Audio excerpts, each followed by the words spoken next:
State lawmakers started the year with high hopes of addressing Hawaii's high cost of living, including affordable housing options, tax breaks for the working class, and an increase in the minimum wage. There was also talk of providing early education for pre-K students. Then the coronavirus took over. Businesses closed and thousands of workers were let go. Now the focus is on how to recover while keeping Hawaii's people healthy. Tonight's live broadcast and live stream of insights on PBS Hawaii start now.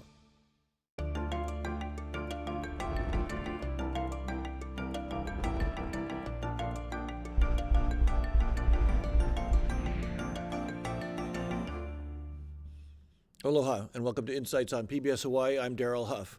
Hawaii lawmakers suspended this year's session on March 17th. They are starting up again Monday, but with much uncertainty about everything, including how much money will be available for the budget. The federal government is sending billions of dollars to Hawaii, including loans for businesses, personal stimulus checks, and extra cash for the unemployed, but so far nothing to make up for lost tax revenue that support Hawaii's safety net.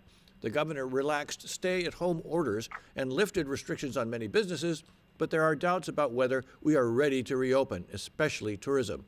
Our panel tonight includes leaders of the money committees in the state legislature, a neighbor island lawmaker, and Hawaii's senior U.S. senator.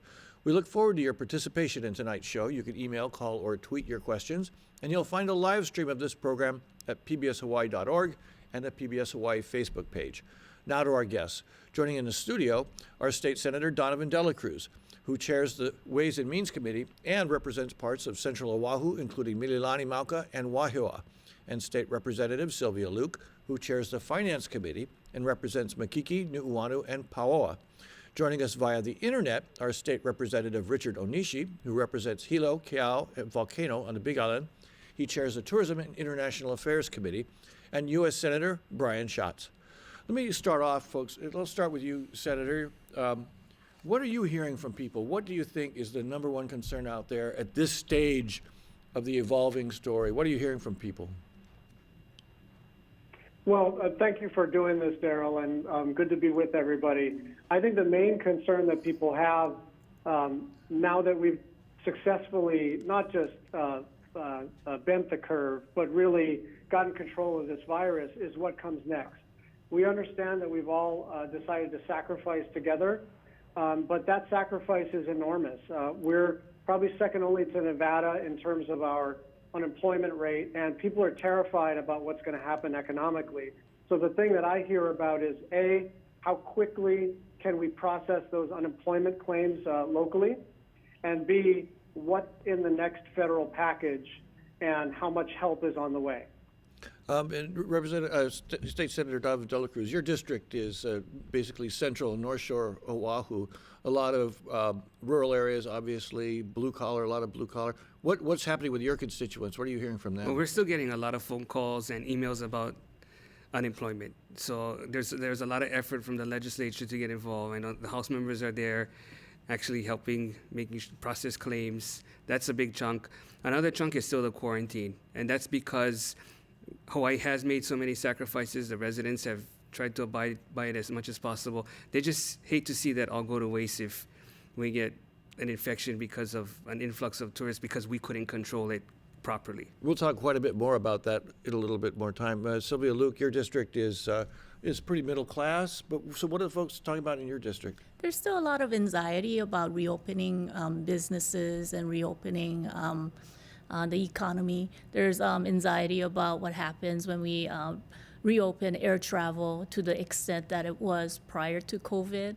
I think people are still unsure about the future and what is Hawaii going to look like, not just in the next few months, but in the next year.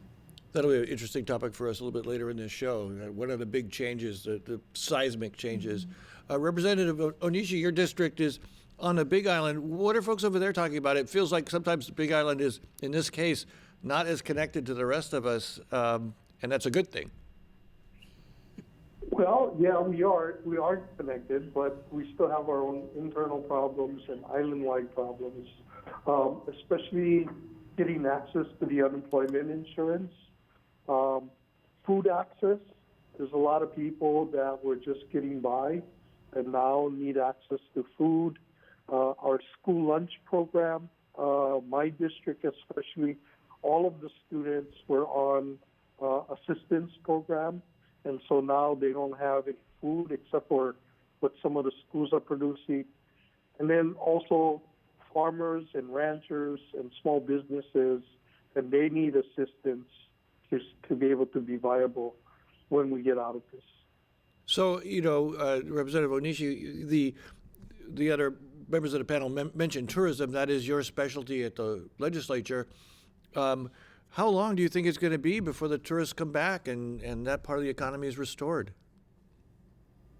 Well, I think it's going to take a while. We obviously need to be able to ensure to the residents of Hawaii that people that are traveling to Hawaii are COVID-19 free. The most interesting thing is that in the early stages, most of the people who tested positive were residents returning. And Hawaii people, we like to travel too. So, there were a lot of people returning from the international destinations as well as the mainland. So I think the most important thing is that we have to have a system to be able to ensure that people coming to Hawaii are not carrying the COVID-19 virus. Senator Dela Cruz, you guys have, in the Senate, and as your role as the chair of the Senate Special Committee on COVID, have been particularly fascinated with this quarantine issue. Where are we with it, and how satisfied are you that quarantine is effective? Well, it's continuing to change. They're making improvements daily, if not sometimes even hourly. What we're happy about is that they're taking many of the committee suggestions, even things like hotel rooms. Hotels are now participating in saying that they'll only allow key access the first day of check-in. If the visitor leaves and they know that they broke the quarantine. Rental cars now cannot be rented to those who have to adhere to the quarantine. There's a lot of processes at the airports that will help with information verification. So it's on its way. Our concern, though, is that how do you scale it up?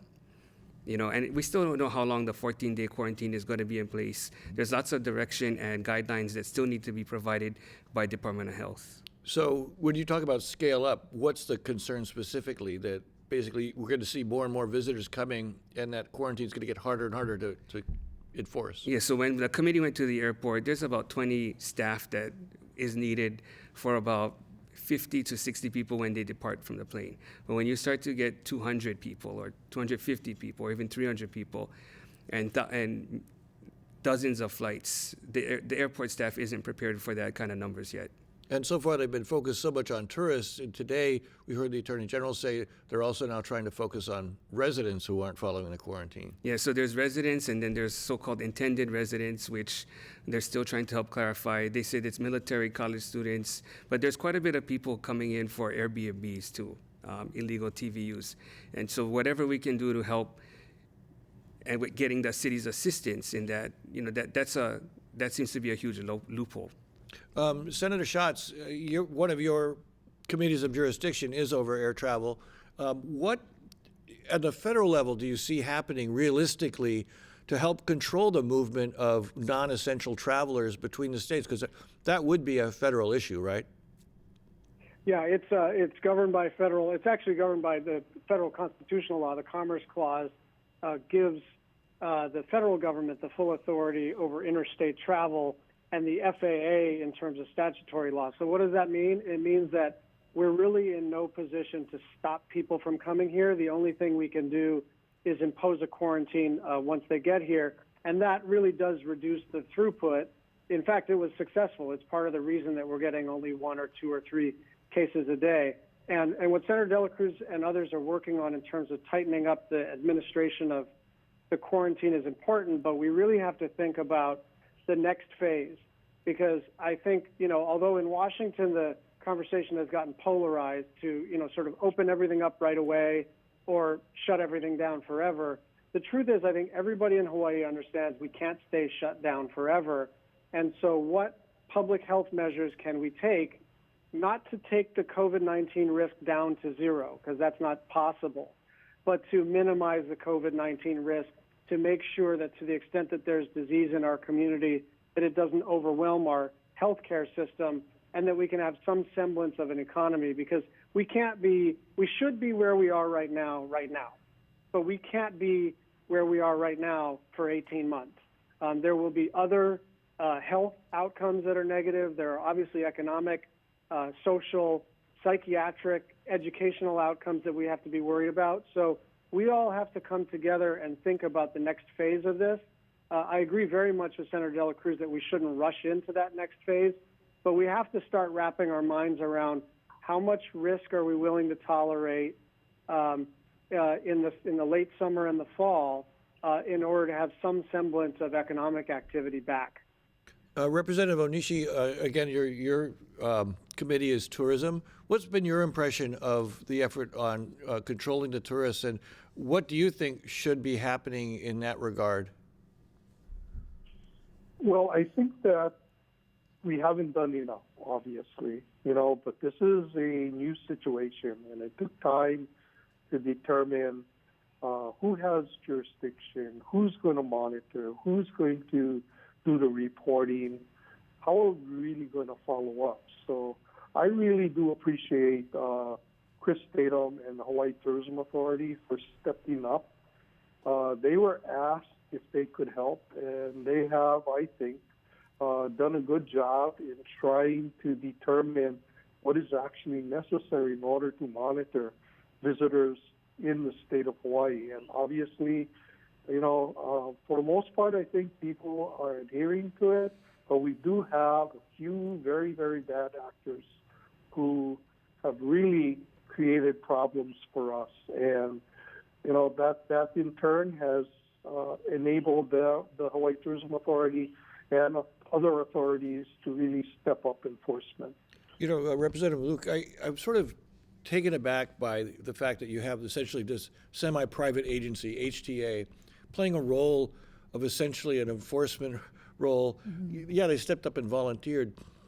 Is this what HTA's role, do you think, is going to be in the future? I mean, are they going to become sort of tourist monitors instead of just tourist promoters? Yeah, we hope not. I mean, HTA's role is really dealing with strategic nature of tourism. For the time being, it really should be HAIMA and perhaps the National Guard to assist and to do the certain type of contact tracing that is needed. But going back to the initial thought of, okay, how do you put in more controls and how do you monitor? For a small state like Hawaii, for us to do all these contact tracing and figuring out what to do at the arrival stage is, it's a huge task. So one of the things, I know there may have been conversation and some conversations are starting about having a relationship. So maybe it should be not a national effort, but it could be an international effort. So for instance, certain countries like New Zealand and South Korea had successes in controlling COVID. So I think for Hawaii, it might be an easier conversation to open up that communication to test at the departure level and provide some type of a relationship between port to port as opposed to a national scene. Senator Schatz, I heard an interesting thing. I think they called it a travel passport or a health passport. Is that something where you'd actually have to have like a card that says, "I'm clean, you can let me in on the airplane"? Yeah, I guess I want to weigh in on this one because I think it's really important for us to manage our collective expectations about what kind of testing regime is going to be available in the next month or two. There's lots of interesting technology out there, but none of it is at scale yet. And the test that you're talking about, the RNA test, right now has a 15% false positive rate. So none of that is particularly reliable, which is why some of the folks under Alan Oshima's shop are starting to look at what Taiwan did, what South Korea did, what Germany did, which is a sort of layered approach to sort of say it is not simply about testing people as they come into our community, although testing is going to be an essential aspect of keeping our community safe. It's also really about enforcing social distancing. I was on the phone with the hospitalist who is in the sort of the main COVID hospital in New York City, 1,200 COVID beds only. And he told me something really interesting. He said, basically, if you don't touch your face, if you don't touch your eyes, if you don't touch flat surfaces, and you're constantly sanitizing and washing your hands, the chances of you contracting the virus are relatively low. And so the main thing is our compliance with social distancing. We can shut down our borders or we cannot, but the main thing is whether or not we as a community can figure out how to operate our hotels, our retail operations, our schools, our daycare, our nursing homes in a safe manner, and that's what's going to get us to where we want to go. Angela Merkel in Germany sort of led that effort because she is a scientist herself, and what they've done is a kind of whole of society approach. They have a border strategy, but it's not just about preventing the virus from coming in. It's also about preventing it from spreading, knowing that you'll never have zero viral load. You got to prevent it from moving around your own community. You know, I do have a question here from someone that sort of ties together the two key issues around this issue. Caller objects to reopening the state, opening businesses, thinks we should first focus on stopping travelers coming into Hawaii. I'm getting a sense out there often that people are really scapegoating tourists. I mean, just to say, as a Caucasian person, sometimes you feel like, I can't go to the beach because they're going to think I'm a tourist and they get mad at me. Is anybody concerned about that attitude, the real anti-tourism attitude, carrying into the future and being a problem in the future? Well, I think that's the reason why we have to make sure we do the quarantine and the screening right now, so that we can get rid of the constant arrests, which gets an emotional reaction from quite a bit of people. And if we can get that down, then we can hopefully build confidence into whatever we move into the next phase. So if it's not going to be a 14-day quarantine in the next phase, whatever it is, the fact that we have the current systems down now and they're correct, then that gives us a lot of people hopefully some relief that they can have confidence in whatever system that Department of Health recommends next. And then let me move to this question about reopening. I think Representative Onishi has been involved in the committee in the House that's looking at setting up a framework. Once we get to point A, then we're ready to do this kind of business. Point B, I think it's staged, right? Can you describe, Representative Onishi, a little bit of what is the framework, what does it look like, without getting into too much detail, just a general idea? Well, basically, we're looking at the health determinants. So as the number of cases are controlled, then the opening of the economy will be done in phases. So, again, I agree with Senator Shanks. The issue of social distancing in Hawaii, I think, has helped us tremendously in reducing the number of infections and the rate of infection. I also agree with you that I think that the general public has been targeting tourists. We have more residents returning to Hawaii every day, and I am almost positive they are not quarantining themselves for 14 days.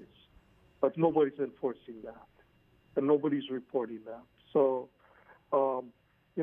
the phased approach is based on health determinants. As we get to better stages of health in the community, then things will be able to begin to open up. The closer contact businesses, obviously, are those that are going to be the businesses that open later on. Those that were able to keep social distancing, limit the amount of people, are the ones that you're seeing are beginning to open now. Golf courses and some of these things that you can really apply social distancing to. And I think the last stage ends up being sort of the tourism level of economy, and then stadiums and parties and stuff like that. Let me throw this out because this health determinants issue, the caller asked, can we get an update on the amount of contact tracers we have and any new plans on contact tracing. I think that Senator Dela Cruz, you folks have been asking quite a bit about that. You talked about scaling up the quarantine. Isn't this also an issue that you felt like that there hasn't been adequate attention paid to this? Yeah, which is why at the arrival, when you do verification and screening, that's to hopefully help with the contact tracing as well. Let me just make something clear. I'm sorry to interrupt you, but we talk about contact tracing. There's like several different kind of areas of contact tracing. One is tracing people from when they come in from the airport, but the contact tracing that a lot of people are talking about is finding the patient zero for any one particular person. How are we on that? I mean, is the health department anywhere near where you feel they should be? No, I mean, they reported that they have about 30 employees and volunteers right now. A couple weeks ago, Dr. Anderson said that they hope to triple that amount of staff. We've asked for position descriptions and a budget. We're still waiting for that information, and I know the House has been asking for that same information, but that's definitely going to be key. I mean, contact tracing so that we can identify who was positive and who they came in contact with, so that we can isolate the right people so that it can be prevented from spreading. I've heard a number of 30 people per 100,000 population. I think the mayor yesterday said that means we should have 500. I think we have 30 to 60 now. And I think that even Josh Green the other day said we should have 500.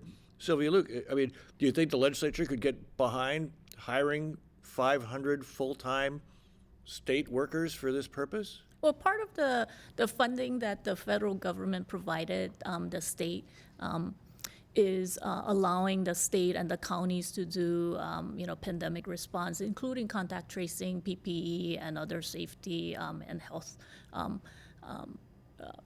emergency needs. The state of so Hawaii. There's federal money there. Right. Yeah. So the state of Hawaii received $1.25 billion, and out of that, about $380 million went to the city and county of Honolulu, and we will be going into the legislature to provide additional assistance to the neighbor islands, because the neighbor islands did not get any of the $1.25 billion. What the counties and the city and county of Honolulu have also done a good job, with their own testing, and we will be asking and making sure that they get the funding necessary to do their own contact tracing and testing and providing PPEs. So that brings up. Daryl. Yeah, I was going to say, Senator Schatz. Daryl, if you don't mind, I think this is a really important point to emphasize, because as we imagine a sort of universe, right now we don't need 500, right? Because the load is 1 or 2 or 3 cases. But the way these things work is geometric growth, right? So we could have a situation where the virus explodes in a 10-day period, in which case you are going to need maybe 150 contact tracers. So we have to be able to move at the speed of the virus, and the government needs to be ready. Now, that doesn't mean that you need a standing army of 500 full-time paid employees, but you may need 500 people who are trained to do this kind of work, whether that's the National Guard or, as the governor has talked about, the School of Medicine or the School of Nursing. But we need this ready force for surge capacity. Now, if we're fortunate, we may never need to use more than a dozen or 2 contact tracers. Certainly right now, we hardly need any at all. But the idea is to hope for the best and plan for the worst. And if we are going to open up that aperture for air travel, even if we have testing, you got to remember that's a 15% false negative, or false positive, excuse me. But whatever we do, there are going to be holes in that system, which is why you want a sort of layered defense. And the best layered defense is an army of contact tracers and a bunch of social distancing that is both enforced by the government and also kind of enforced by a whole of society. The hotel industry is in the process of putting pen to paper and coming up with their own plans for like a concept of operations, so that they're not waiting for the Department of Health to tell them how to operate. They already know what the guidelines are. There's a bunch of guidelines online, Johns Hopkins, the CDC. All they have to do is take those guidelines and figure out how they're going to create a good hospitality experience.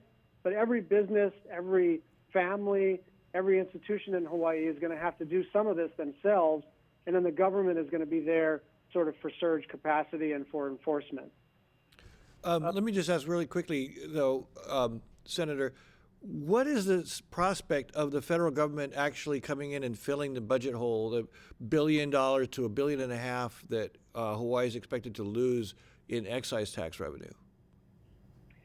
So I don't know. That's for sure. And especially with the two money chairs on the show and others watching, I want to be sort of careful about how I characterize this. But I will just say it this way. Nancy Pelosi is writing the first draft of the bill, and she has made her highest priority funding for state and county governments across the country. We are in good company. Red states and blue states, small counties and big counties, states from coast to coast are facing really, really bad budget shortfalls. And so it's a really, really high priority for Nancy Pelosi and Senate Democrats.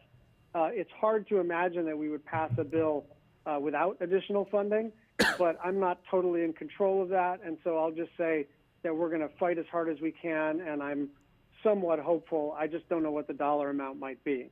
Through the two money chairs, how much are you guys counting on? I mean, are you counting on anything, or do you think that we have to have a solution here in Hawaii for this? Well, currently, the two of us are negotiating a budget that we're going to agree to hopefully sometime next week. But we're looking at cost savings, we're looking at vacancies, we're looking at special funds that have money. If the pandemic continues and we don't have tourism for a while, then we're probably going to need the help of the federal government. But we have a short-term plan to cover the $1 billion gap. Really? There's $1 billion laying around somewhere? So,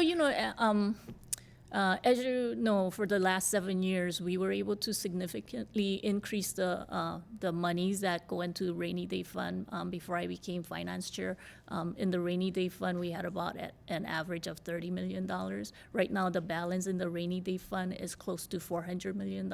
And the reason for that is because we learned our lessons the hard way from the 2009 recession, and after that we made a commitment to never go back to furlough Fridays, where we had to close down schools and lay off and do significant amount of shutdown of government services.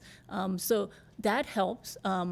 The unfortunate part is that once you spend that money, it's gone. So we're pretty confident that we can shore up the budget for 2021.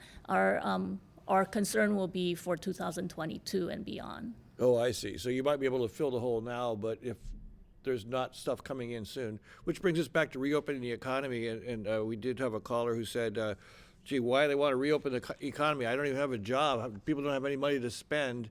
But Representative Onishi, do you think that while even if they open up only what Josh Green calls the Kama'aina economy, the non-tourist economy, will that help considerably if we can get that up and running quickly? It'll help to get that up running quickly, but we do need the tourism industry. When we look at the number of people that are on unemployment, significant majority of those people are related to the tourism industry. That has taken the brunt of our economic problems. When we look at government, for most of the government employees, they are still working, they are still doing their jobs. The people who have lost their jobs are those in the hotels, those that are doing tours, those that are servicing the industry, farmers and suppliers are taking a hit because that economy is gone, the tourism economy. So, getting our local economy up and running is really important to lay the base. But we also do need to begin to look at how do we phase in a portion of tourism. And obviously, we have to have a plan to do that. You mentioned a plan, and I have to ask this. I'd be remiss if I didn't ask this question of everyone on the panel. Governor Ige on Tuesday announced an ambitious plan to reopen good chunks of this economy. He almost immediately had to roll it back to say, oh, no, not that fast. And he says that he used the plan, the health factors plan that Representative Onishi described in order to make his decisions. But really, do you guys feel like somebody was jumping the gun there? I mean, do you feel like he gave the impression that we're doing this cautious, stepped-up approach? Senator Dela Cruz, how do you feel about how that first step was kind of rolled out?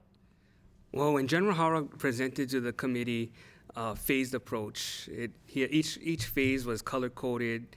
He had different plans of actions for each phase.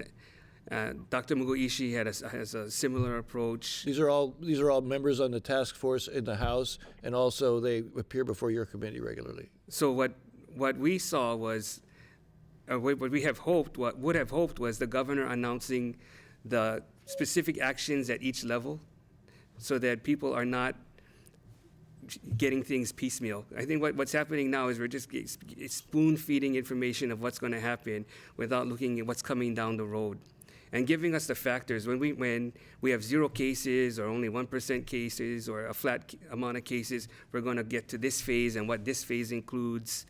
And then several weeks later, we might enter another phase. That's the kind of information that I think a lot of people would like, so that they can plan, they can see the light at the end of the tunnel.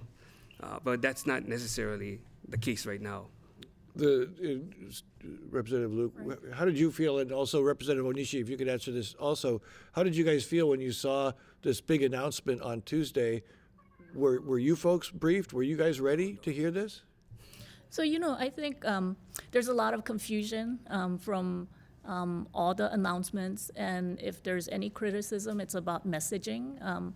I think the governor himself probably thinks, okay, the messaging is going well, and he knows what the plans are. But from day one, the messaging has not been good. Whether it was UI, unemployment, we should have been clear that no other state in the nation had PUA, and that type of PUA is the special system for people who are self-employed. Not usually eligible for unemployment. Right, and then at least we have our system up and running. I mean, there are a lot of states that are still struggling with putting PUA together, but just knowing that and relay that to the public that, hey, you know what, for self-employed, we have to have a new system going, that would have been much more of a relief for individuals, as opposed to thinking that, they file unemployment and all these people got rejected. Even for reopening, I think we need a plan, and that's why, we're very thankful to both the House and Senate committees. The House committee is working hard with the business folks, including Dr. Onishi and Department of Health and General Hara, to put a solid plan together, and it will outline, okay, what are some of the criteria for opening certain sectors, and communicate with the sectors. From what we understand, when the announcement about malls and retails open, the retailers immediately responded that they weren't ready and they needed time to be prepared, and a lot of the malls weren't ready to open on May 7th or May 15, or even that messaging got a little gobbled. So, especially in a time of crisis and people are anxious and people are unsure about the future, messaging is really important, but we need to be very clear. What are some of the steps? When do we close and when do we reopen? And we have to make it very clear. And just like what Donovan said, it would be good every day, there would be a red or orange for these things, and outline, because people don't know, okay, what are essential, even for construction, what's essential, what's not essential. Representative Onishi, your thoughts on that issue about the communication of this plan? Well, frankly, we had our House Select Committee on Monday, and when I saw the governor's announcement on Tuesday, I was shocked. In our discussion, we had General Hara make the presentation. We had Dr. Onishi make a presentation. Nobody hinted that we were ready to open to retail shopping centers and retail establishments. Even the Retail Association had just presented a draft of their plans, how they would implement social distancing and sanitization of facilities. So I don't think anybody was prepared for the governor's announcement. And, when in the afternoon when I saw Mayor Caldwell's announcement that he was hoping that he could have made an announcement somewhere around for the 15th. I kind of agreed with him in the sense that you need to give people that you are saying, okay, you have the opportunity to open some leeway so that they can ensure that they're prepared to open. I mean, even golf courses and stuff were not prepared to open. They didn't have their reservation systems, rules, and things of that nature. No, so, I'm getting kind of. I was very shocked. I'm getting a little exhausted on this subject. I've got a lot of callers here that I have to show some respect for. A lot of people are interested. Yeah, a lot of people are calling in. And so what I'm doing is I've been quietly piling up the certain subject matters by the number of calls we've gotten. So the number one pile of calls after the quarantine, which I think we've been through pretty thoroughly, how could a person get involved? Oh, that's contact tracing, sorry. Why hasn't the director of the unemployment office been fired? I think he's doing a terrible job. Unemployment. What is happening with unemployment claims? Why is it taking so long? Who will be held accountable for all the late unemployment claims? You actually been in Can I that jump office. in here, even though this is really Sylvia's thing? Because I want to just take a moment to Sure. praise these local legislators. They saw more than 200,000 people who were under the impression, a quite reasonable impression, that they had filed their claims or they were in the process of filing their claims, and that not only was money on the way, but that more money than usual was on the way, and they were going to be basically made whole. Then they figured out that essentially the process was totally stuck. And rather than just sort of jab their finger in the air and shift blame, they physically went down to the Department of Labor and figured out a system, figured out where the technological shortcomings were, the systems flaws, and the shortcomings in terms of staffing. And now they've got a full-fledged operation, and they're doing the work. And I think they're about halfway through their claims. And I got to tell you, I mean, I used to be a short order cook in college, and it always made me nervous when people were waiting on their quesadillas or their ice cream shakes. Like, I can't handle making people wait. And the idea that there's 100,000 people who are waiting for a check so they can pay their rent, it still makes me nauseous and nervous. But I just want to praise the legislature for, not just talking about it, but for going in there and trying to get it fixed. In terms of oversight and the interplay between legislative and executive branch, I leave that to them. But they really deserve a lot of credit for diving in there and trying to turn this thing around. Well, Representative Luke, you were in that little team of people. Just in as succinctly as you can, right. When can people be finished, or what's going wrong that it's taking so long? Recognizing this is happening all over the country, but it just seems totally messed up.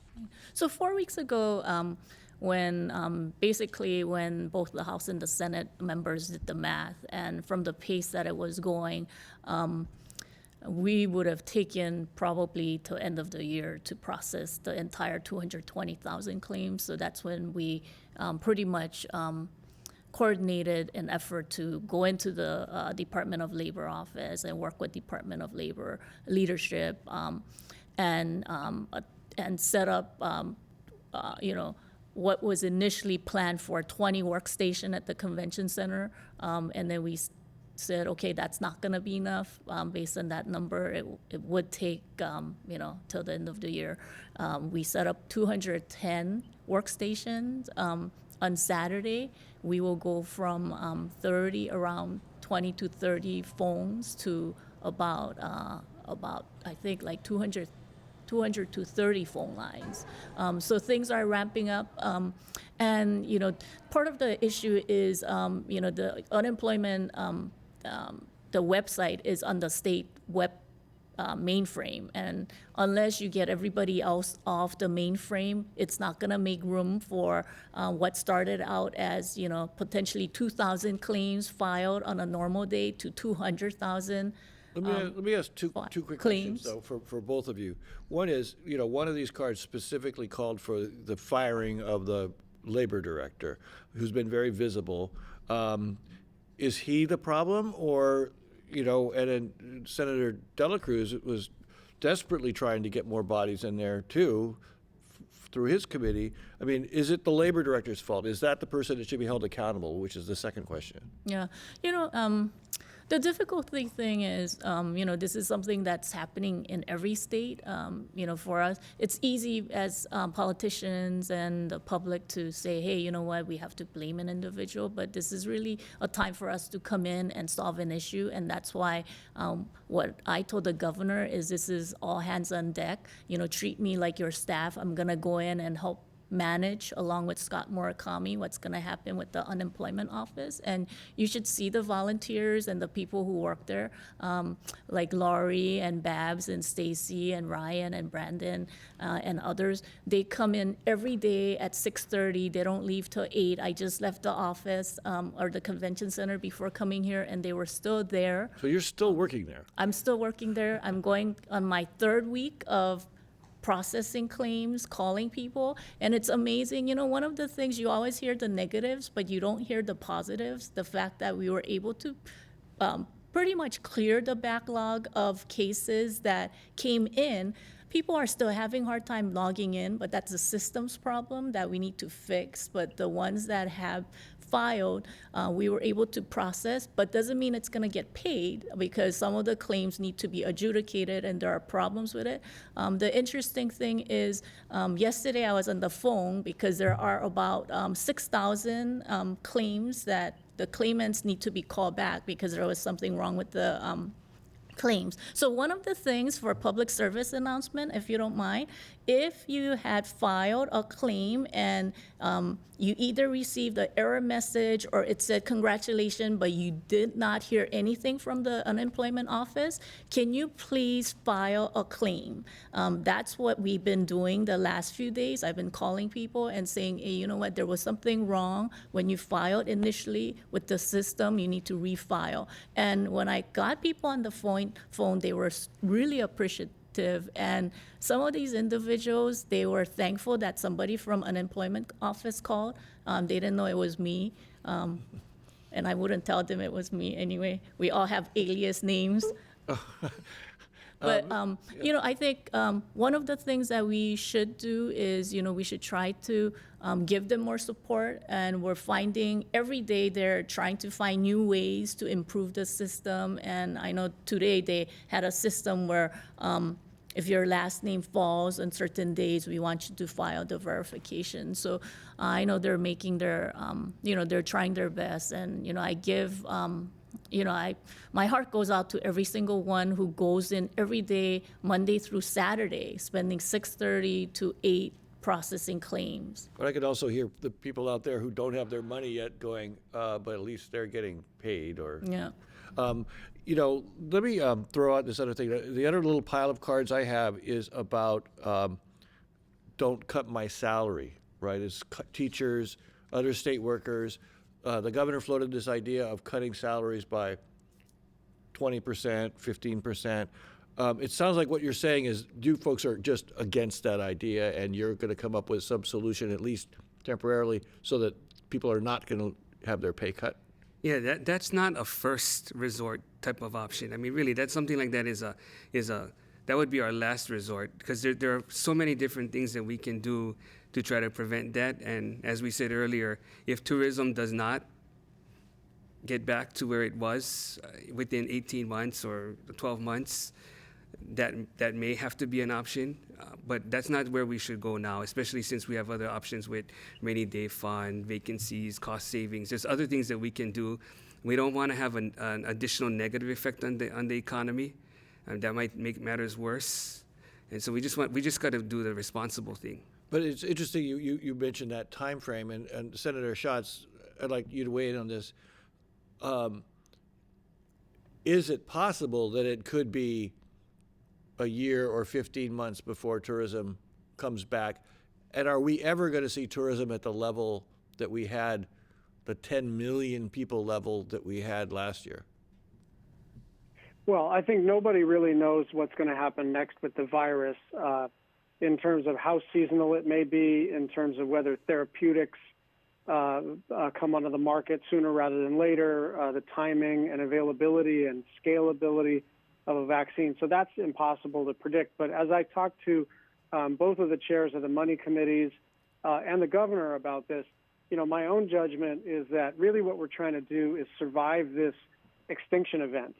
We're in a 90-day period where small businesses, individuals, families, institutions are facing the brink of economic extinction. And we have to figure out a way to get through that intact. And dealing with the biennium budget is an important thing to do, but we're not talking about a biennium budget. We're talking about surviving the summer. And it seems to me, I'm not in the legislature anymore, but it seems to me that the legislature has found enough in the way of resources to get us at least to, say, July or August, at which time we will know whether there's another COVID relief package that provides the kind of assistance that would prevent more draconian cuts. But what I said to the governor, and he seemed to be in agreement with this, is, I said, why don't we see a few more cards before we make, that particular decision? And I think he has no particular desire to institute those cuts. So that's my assessment from the outside of the state of play is that the risk is not zero of those kinds of cuts. As Donovan mentioned, if things don't get better and we don't pass a bill, that's definitely a real possibility. But I don't think they have to be enacted anytime in the next couple of months. And lots of economists are saying that would be counterproductive as we're trying to ramp up the so-called come-ein economy to take away spending power from middle-class individuals is not just, mean to them. It also undercuts our ability to get the economy moving, even if it's just partially. Representative Onishi, I think you folks are talking about this. What is the estimate that you, or the working estimate that you're familiar with about how large our tourism economy should be? Not as a proportion, but it was 10 million people last year. A lot of people were not happy that we had that many tourists. It just felt overrun. I've heard people talk about, 60% of that, 600,000 or 700,000, is a much more reasonable number. Where do you see the industry bouncing back, and how quickly? 6 or 7 million. Oh, 6 or 7 million. Yeah, sorry. I'm really trying to get rid of these tourists. Yeah. No, sorry. What do you think about that? Yeah, our discussions on Monday, Dr. Bonham predicted that by the end of summer, we may see about a 25% recovery of the tourism industry, and possibly up to about 50% by the end of the year. That, I think, would be optimistic. But, in terms of numbers, we really don't know what the true number is until we get a handle on how we're going to manage our natural resources. That, I think, is we have this time now and the breath to begin to look at how are we going to manage our natural resources, how are we going to position tourism, the extent of the impact of tourism, how we're going to look at our infrastructure. Remember, we have thousands of hotel rooms. Those thousands of hotel rooms employ tens of thousands of people. Those thousands of hotel rooms support thousands of small businesses. So we're not going to be able to just depend on 1.4 million people living in the state of Hawaii to bring about an economic recovery to Hawaii. Tourism has a place to play. We need in the industry to begin working on how we're going to manage that. So the actual number is hard to predict, but it will be something that will be respectful for our natural resources, our culture, and our communities. It sounds to me like you're saying that it's not going to get as big as it was. And that's the kind of big picture change that we may be looking at in this new normal, right? We were talking earlier, like, what do you folks see as the fundamental changes that might be brought about by the lessons we're learning about life with COVID? Senator Dela Cruz? Well, we're definitely going to have to look at economic diversification, and we've been talking about that for quite some time to help reverse the brain drain and do things. But this really helps push it to a sense of urgency that we've probably never had before, which is, I think there's a silver lining to that. So maybe agriculture, healthcare, technology, exporting. Those are things that hopefully Alan Oshima and DBID are starting to wrap themselves around so that we can focus on how we're going to diversify the economy. Do you see that, Representative Luke, that we've actually going to have the will coming out of this to do the things that have to be done to bring in other industries or think out of the box about our future? Yeah. So it's more than just diversification. It's really about through this experience, you learned a lot about technological advances, some of the things you can do at home. We've been talking about working from home and doing distance learning, but we are doing it now. And, my son, Logan, is a senior in high school going off to college. And as part of college, they're offering, okay, is that going to lead, you have an option of distance learning and tape classes or going to school. And I think colleges are looking at, having different type of tuition levels for distance learning students versus, in-class students. So I think this is really going to change the world, how we view things. And I think, with people like, the people who survive and grew stronger from this experience, will have different views of productivity and how the economy works. I think, we can really have an opportunity to reshape how Hawaii is going to look like. Senator Schatz, you want to weigh in on what do you think the lessons learned or the experience will change most significantly about our society? Sure. Two healthcare thoughts. First, one of the bills that I passed in 2017, it was to allow Medicare to reimburse for telehealth. And I used to talk about it back home, and everybody's eyes glazed over because people didn't know really what the big deal was with telemedicine. And now it's absolutely essential, not just to responding to this pandemic, but probably to the future of healthcare. Queens was doing. The Queens health system, the whole system, was doing 200 telemedicine visits per month last year, and now they're doing 20,000 a month during this pandemic. And I don't see it going back to the way it was because so many of our medical visits can be done either via a video visit or even just by the telephone itself. So that, I think, is a probably permanent and good change. The other thing we really have to think about is, to Donovan's point about diversification, the reason for diversification is to be resilient, right? Is to be able to rely upon ourselves. There's another aspect of resiliency that I think is really important, which is our own public health infrastructure. We are now in an age of pandemics with globalization, so we need a world-class Department of Health pandemic response and prevention team. We've always been one of the healthiest states in the country. We should maintain that for our own good reasons, but understand that this is now not just about making sure that we're all marginally more healthy than other places.